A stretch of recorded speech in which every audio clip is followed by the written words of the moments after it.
Good morning student.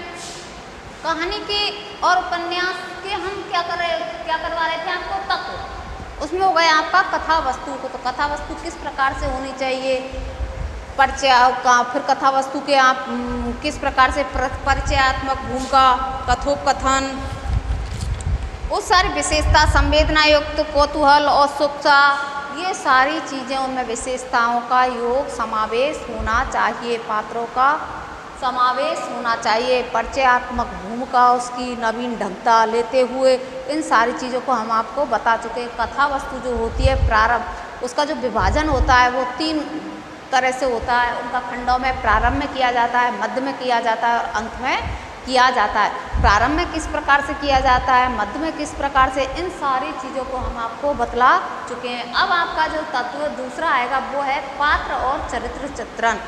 कहानी में हम किस प्रकार से पात्र और उनके चरित्र चित्रण को प्रदर्शित किया जाता है। ऐसे तो उसकी कहानी का शीर्षक भी आता है इसमें, उस शीर्षक को हम थोड़ा उसके बाद में बतलाएंगे। पहले बताएंगे आपको पात्र और चरित्र चित्रण। कथा वस्तु भी हो जाएगी, शीर्षक का नाम भी सूझ जाएगा कि हम तथ्यात्मक, उद्घोषात्मक या किस किस प्रकार से हम कहानी का शीर्षक रख सकते हैं। तो पात्र और चरित्र चित्रण की बात आती है तो आधुनिक कहानी में चरित्र चित्रण को विशेष महत्व प्राप्त है। चरित्र चित्रण का प्रारंभ का संबंध पात्रों से होता है। इसमें जो आधुनिक जो कहानियाँ होती हैं उनमें चरित्र चित्रण का महत्वपूर्ण पार्ट होता है और ये आधुनिक रूप में पात्र के लिए बहुत ही जरूरी होती है, विशेष महत्व रखता है। कहानी के पात्रों की संख्या न्यून होना वांछनीय है। बिल्कुल न्यून होना अर्थात कम से कम होना, ये नहीं कहानी को पात्रों की आप बहुत ज़्यादा 10 से 20 से 30 इतनी सारी अतिशयता कर दो। न्यून होनी चाहिए। जैसे अंकों का विभाजन किया जाता है ना, उसमें इसी प्रकार से इसके जो पात्र है, चरित्र चित्रण है, वो कम होने चाहिए। कहानीकार अपने पात्रों के चरित्र का विकास क्रमबद्ध नहीं करता। कहानीकार हो जाता है, जो लेखक होता है, जो कहानी की रचना करता है, वो अपने जो पात्रों का चरित्र चित्रण है वो क्रमबद्ध ना करते हुए एक का संवाद सबसे पहले, फिर उसी का संवाद लास्ट में, ऐसे करता है। एक साथ उसका पूरा विवरण नहीं देता है। यह पूर्व निर्मित चरित्र के ऐसे अंश पर प्रकाश डालता है जिसमें व्यक्ति का व्यक्तित्व झलक उठे। जो पूर्व निर्मित है, पहले से ही उसने सोच रखा है इस व्यक्ति का ये पात्र, ये चरित्र चित्रण है, उसके बारे में बतलाना, अपने माइंड में वो चीज़ें बैठा लेना, कल्पना शक्ति अर्थात हाइपोथेसिस के माध्यम से चरित्र चित्रण का निर्माण करना, जिसकी उसका व्यक्तित्व झलक उठे, जिस पात्र को वो कहानी में संप्रेषित करना चाह रहा है, उसको लेखक ऐसे अंश पर प्रकाश डालता है। कहानीकार यदि किसी पात्र के चरित्र में परिवर्तन करता है तो एक साथ करता है, क्रम से नहीं। कहानी के पात्र सजीव व्यक्तित्वपूर्ण होने चाहिए। कहानी के पात्र कल्पना लोग जन्म लेकर भी अपने व्यक्तित्व के अनुकूल कार्यकलाप करते हैं। कहानी के जो पात्र हैं वो व्यक्तित्व रूप से होने चाहिए। कहानी होती है, उसके पात्र जो होते हैं, जो अपने अपने रोल लेते हैं, वो ऐसे क्रम से कहानी के पात्रों का चरित्र चित्रण करता है, उनके व्यक्तित्व को इस प्रकार से उठाता है कि जिससे जो पढ़ने वाले हैं उनके मन में लालायत हो, रुचि उत्पन्न हो उस पात्रों के चरित्र से, वो स्वयं भी कुछ सीखें। इनका नेचर, उनका चरित्र इतना अच्छा था तो हमें भी अपने आप में ये चरित्र अपनाना चाहिए। चरित्र चित्रण में सबल और निर्बल दोनों ही पक्षों के चरित्र होने चाहिए, तभी उसमें स्वाभाविकता सुरक्षित रहती है। ऐसा भी नहीं कि जिस पात्र का वो चरित्र चित्रण करने जा रहे हैं, जिस पात्र के बारे में वो बताना चाह रहे हैं, उसके केवल गुणी गुणों के बारे में विस्तृत करें, न कि अवगुणों को, तो कहानी में सार्थकता सिद्ध नहीं होगी। गुण और अवगुण जो भी उनके साथ अच्छा भी है और बुरा भी है, उन सारी चीज़ों का वर्णन करना, तो ही कहानी एक सफल सिद्ध होगी, अर्थात वही प्रभावशाली रूप से कार्य कर सकती है। प्राय कहानी में चरित्र 2 प्रकार के होते हैं, वर्गगत और व्यक्तिगत। इनमें कोई देव पात्र होता है तो कोई असुर और कोई मानव। वर्गगत और व्यक्तिगत। तो वर्ग की तो ये हमारी जो वर्ग व्यवस्था है उसके अनुसार, और व्यक्तित्व से लेकर जो एक पर्टिकुलर आदमी के लिए हम जो बता रहे हैं उसके लिए, कोई इसमें इसका नायक देवता भी हो सकता है, कोई असुर भी हो सकता है, कोई असुर को अच्छे से रिप्रेजेंट करता है, कोई देवता को रिप्रेजेंट करता है कि नहीं वो असुर तो है पर उसमें ये गुण अच्छे हैं। जैसे हम रावण को बताते हैं कि उसने एक कार्य गलत किया था, बाकी के तो उसके अंदर बहुत खूबियाँ हैं। प्रकांड विद्वान है, शिव स्त्रोत की उसने रचना की थी। भगवान भोलेनाथ का वो बहुत बड़ा वो क्या था, अनुयायी था, उसके बराबर प्रकांड विद्वान कोई था ही नहीं। बहुत बुद्धिमान था और बहुत ही ओजस्वी और अच्छा विद्वान मानते किसको, रावण का। तो वो भी चरित्र चित्रण में कहते हैं असुर को भी बना सकते हैं और देवता है, तो उनके दोनों चीज़ों को लेते हुए अर्थात दोनों के तुलनात्मक अध्ययन करते हुए, ये नहीं कि उसकी अच्छाई या उसकी बुराई, दोनों को ये आप सही लेकर चलोगे तो आपकी कहानी प्रभावशाली हो सकती है और स्वाभाविक सुरक्षित भी रह सकती है। इसमें आगे आता है और चरित्र में निर्बल और सबल दोनों प्रकार के रूप होने चाहिए। चरित्र चित्रण करने की दो शैलियां हैं, प्रत्यक्ष और विश्लेषणात्मक, परोक्ष और अभिनयात्मक। प्रत्यक्ष रूप से और विश्लेषणात्मक, प्रत्यक्ष और विश्लेषणात्मक,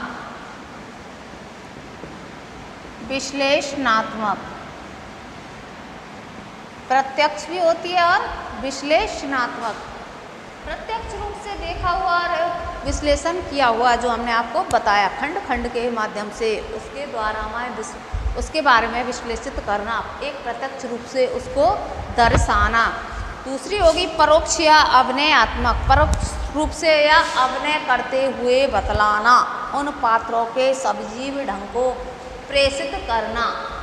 अभिनयात्मक और परोक्ष रूप से चरित्र चित्रण करने के निम्नलिखित साधन है। वर्णन है, साधन कौन कौन से हैं इसके, पहला है वर्णन, जो भी पात्र आएगा उसका वर्णन करना कि अब फला फला ये पात्र आने वाला, उनका ये वर्णन है, उनका वर्णन किया जाता है। पात्र का चरित्र चित्रण, ये उसका, इसकी अच्छाई है, ये बुराई है, ये इस कार्य किया, ये कार्य नहीं किया, ये इस प्रकार से इस कार्य को करेगा तब इसको ये प्रसिद्धि मिलेगी, इतिहास व्रत है, ये उनका वर्णन करना चरित्र चित्रण के ये साधन है। दूसरा है संकेतों के माध्यम से, एक संवाद,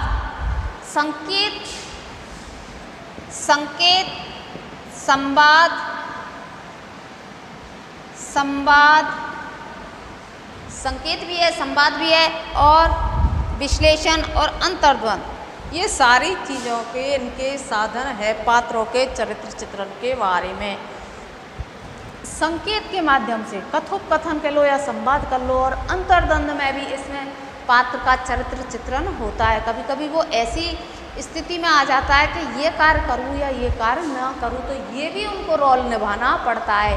ये भी पात्रों को चरित्र चित्रण के रूप में अपने जो कहानी का जो रोल है, कहानी का जो रोल प्ले करना है उनको, वो भी उसके अंतर्गत आता है। अंतर्द्वंद की स्थिति, क्या करूं और क्या ना करूं, तो ये सारे पात्रों के चरित्र चित्रण के बारे में ये आपका दूसरा तत्व है। प्रत्यक्ष रूप से उसका विश्लेषणात्मक, परोक्ष रूप से और अभिनय करते हुए वर्णन भी किया जाता है, संकेतों के माध्यम से भी इसमें काम किए जाते हैं, कथोपकथन या संवाद कहना, और अंतर्द्वंद की स्थिति का होना।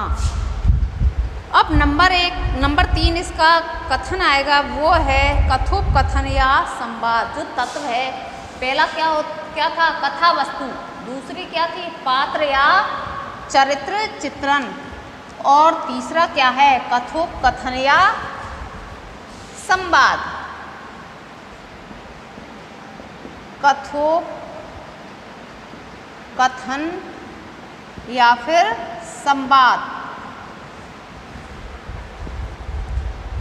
यह तत्व कहानी का प्राण कहा गया है। जी हाँ, कहानी का प्राण कौन सा, ये आपसे पूछ ले कि भाई कहानी का जो तत्वों के अंतर्गत प्राण क्या कहा गया, कौन से तत्व को कहा गया, तो किसको कहा गया, संवाद को। संवाद ही एक ऐसा होता है जो पात्रों के जीवंतता को बनाए रखता है। ये महत्वपूर्ण प्राण के रूप में ये चीज है। कौन सी, कथोपकथन अर्थात संवाद। संवाद कहानी में चरित्र का चित्रण, वर्णन में रोचकता तथा प्रभाव और कथा वस्तु को विकास की ओर ले जाने का कार्य करता है। चरित्र चित्रण, वर्णन में रोचकता और प्रभावपूर्ण विकास की ओर ले जाने में सहायक है। कौन, संवाद। आप किसी का भी जो संवाद करोगे, या राम के बारे में कहो या लक्ष्मण के बारे में कहो, जो आधुनिकता की जो कहानी है, राम श्याम हरि मोहन जो भी पार्ट रोल कर रहे कहानी में, उनके बारे में संवाद ही एक ऐसी चीज़ है, वो एक प्राण के रूप में महत्वपूर्ण कार्य करता है। उसके चरित्र चित्रण, उनका वर्णन प्रभावशालीता की ओर ले जाता है। क्या, कथोपकथन या संवाद। संवाद कहानी को अधिकाधिक संवेद बनाते हैं। वे एक विशेष प्रकार के वातावरण का निर्माण करने में समर्थ होते हैं। कहानी में स्वाभाविकता भी लाते हैं। विशेष प्रकार के संवेद, कहानी में स्वाभाविकता लाना और कहानी को महत्वपूर्ण रूप देना, किसके माध्यम से, संवाद के माध्यम से। सफल संवादों में निम्नलिखित गुण हो सकते हैं। अब जो संवाद हैं, क्या क्या गुण होंगे, उसमें किस किस प्रकार से संवादों को संप्रेषित करेंगे, उन गुणों के बारे में अध्ययन करेंगे। तो कौन कौन से गुण हैं इसमें। नंबर 1 गुण है इसमें गतिशील, सरल, लाक्षणिक, आकर्षक शब्दावली में लिखित होने चाहिए। गतिशील, सरल,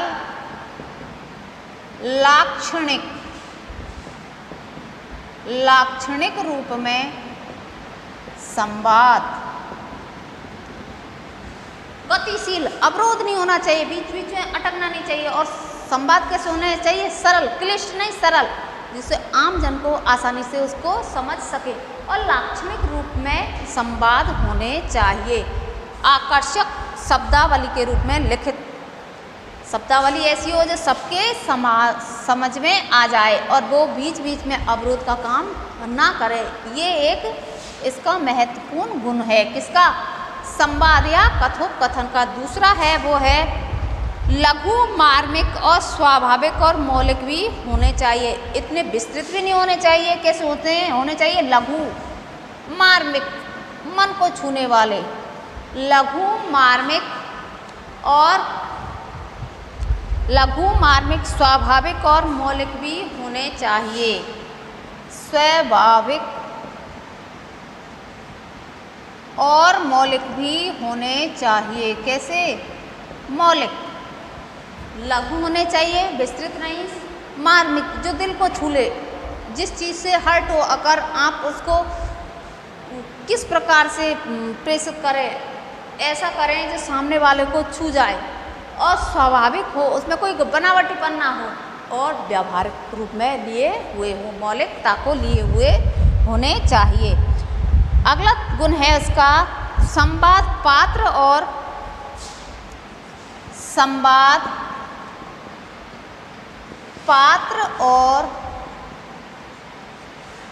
परिस्थिति। संवाद, पात्र और परिस्थिति। संवाद, पात्र और परिस्थिति के अनुकूल तथा मनोवैज्ञानिक होने चाहिए। के अनुकूल तथा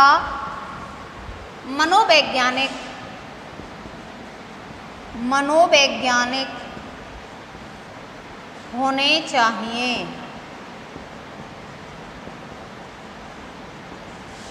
संवाद कैसे हो, संवाद पात्र और परिस्थिति के अनुकूल, पात्र और परिस्थिति के अनुकूल मनोवैज्ञानिक होने चाहिए। जिस पात्र पर जो संवाद फिट रहेगा या इसके रूप में हम इस चीज़ को कहलवाएंगे तो शायद ये ज़्यादा आकर्षक होगा। और परिस्थिति के अनुसार इस समय कैसी परिस्थिति है, किस प्रकार का परिवेश है, उसके अनुसार मनोवैज्ञानिक रूप से संवाद होना चाहिए। ये इसका एक महत्वपूर्ण गुण है। अगला जो गुण है वो है हास्य, व्यंग, मुहावरे और लोकोक्तियों के संपन्न संवाद प्रभावशाली होते हैं। हास्य, व्यंग, मुहावरे और लोकोक्ति। हास्य, व्यंग, मुहावरे और लोकोक्ति, लोकोक्तियों से संपन्न संवाद, लोकोक्तियों से संपन्न संवाद, हास्य, व्यंग, मुहावरे और लोकोक्तियों से संपन्न संवाद प्रभावशाली होते हैं। कैसे होने चाहिए? प्रभावशाली होते हैं। कहानी में जब तक हास्य का रोल नहीं होगा तो भी कहानी क्या होगी, एक नीरसता लिए होगी। व्यंग भी होने चाहिए, उसमें मुहावरे भी होने चाहिए, और जहाँ की जो लोक परिवेश की जो लोकोक्ति है उनका भी उसमें प्रयोग किया जाना चाहिए। आप कोई भी नाटक देख लो तो उसमें एक थोड़ी है कि केवल सीरियल वो वाली चीज़ चली जाएंगी, उसमें हास्य भी होगा, उसमें व्यंग भी होगा, उसमें मुहावरे भी डाले जाएंगे और लोकोक्ति भी होगा। तभी आपकी कहानी कैसी होगी, एक प्रभावशाली सिद्ध होगी। आप फिल्म देखते हो, मूवी देखते हो, उसमें भी जो हास्य कलाकार है जो आपको हमेशा क्या करते हैं, हंसाते हैं। हंसाना एक बहुत बड़ी कला है। रुला तो हर कोई देता है, पर हंसाना एक बहुत बड़ी ही कला है। आज के युग को देखते हुए सारे लोग क्या टेंशन में रहते हैं, तो हंसाना एक बहुत बड़ी कला है, और जो ये कला सीख गया उसको कभी भी टेंशन नहीं होती है। तो कहानी में जो संवाद है, कहानी के अंदर का जो संवाद या कथोपकथन आता है, उसका सबसे बड़ा गुण है कि उसमें हास्य भी हो, व्यंग भी हो, मुहावरे होना, लोकोक्ति होना, इन सारे को संवाद क्या करता है, प्रभावशाली होते हैं। इनसे अगर संवाद है तो वो क्या होगा, प्रभावशाली सिद्ध होगा। ये भी एक इसका महत्वपूर्ण गुण माना गया है। अगला जो गुण है वो है संवाद जिज्ञासोत्पादक होने चाहिए। संवाद कैसे होने चाहिए, जिज्ञासा उत्पादक। संवाद ऐसे होने चाहिए जो श्रोतागण है, जो पाठक हैं, पढ़ने वाले हैं, वो जिज्ञासा प्रेरित करे, पढ़ने के लिए जिज्ञासा, कौतूहल हो, रुचि उत्पन्न करे, जिज्ञासु हो कि अब इसमें आगे और क्या होने वाला है। तो संवाद ऐसे होने चाहिए। अगला जो इसका गुण है वो है अपने में पूर्ण तथा उद्देश्य का काव्य को प्रकट करने में सफल होने चाहिए। कहानी का जो संवाद है वो पूर्ण होना चाहिए, और जो काव्य का जो रूप है उसको बनाने में सफल प्रेरित होने चाहिए। संवादों की प्रकृति ऐसी होनी चाहिए कि वे सक्रियता और सजीवता के साथ साथ कहानी में अनिर्वचनीय विधान रखने की क्षमता रख सके। संवादों की प्रकृति ऐसी होनी चाहिए, कैसी, सक्रियता और सजीवता लिए हो, सक्रिय भी रहे और सजीवता लिए हो। प्रकृति का मनोरम चित्रण ये सजीवता को लिए हुए और सौंदर्य रखने वाला होना चाहिए।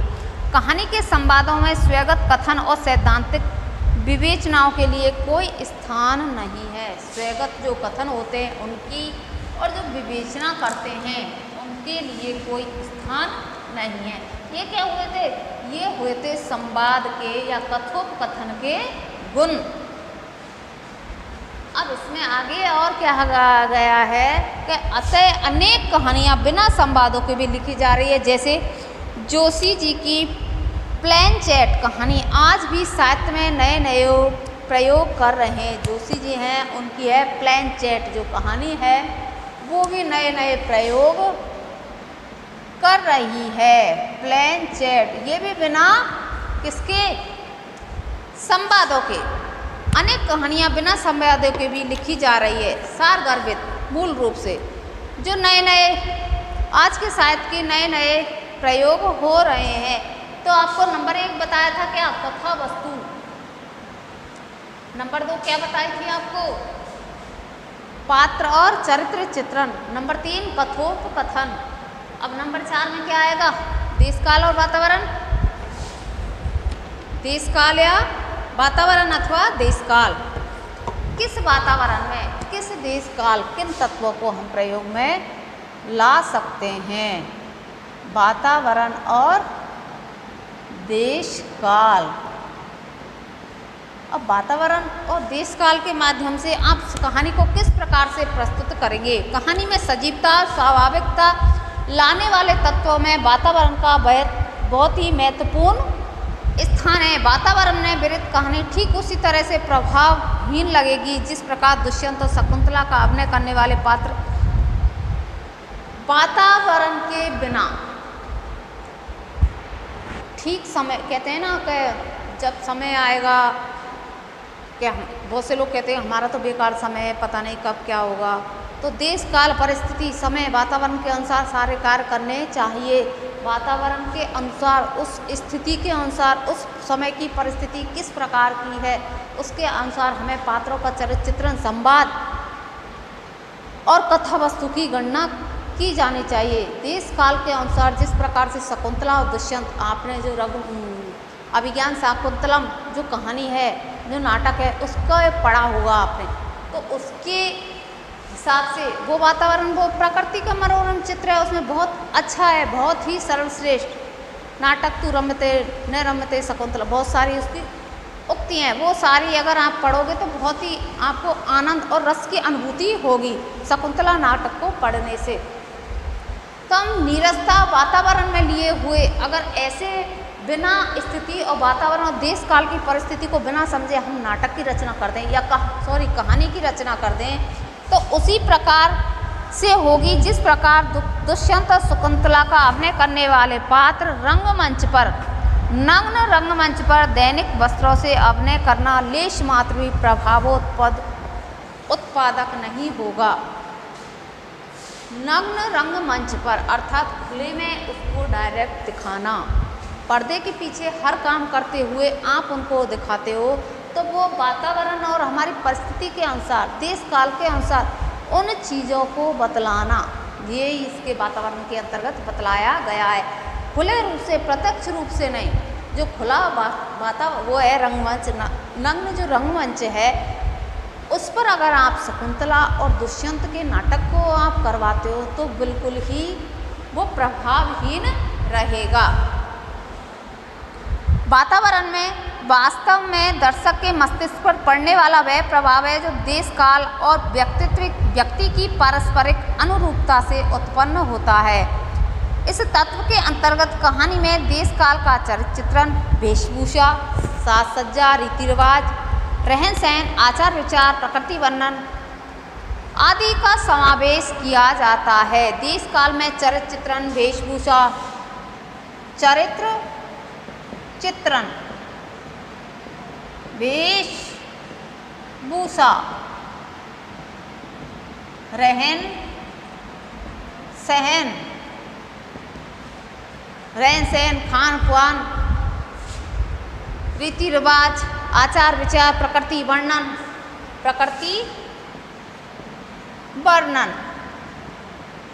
रीति रिवाज,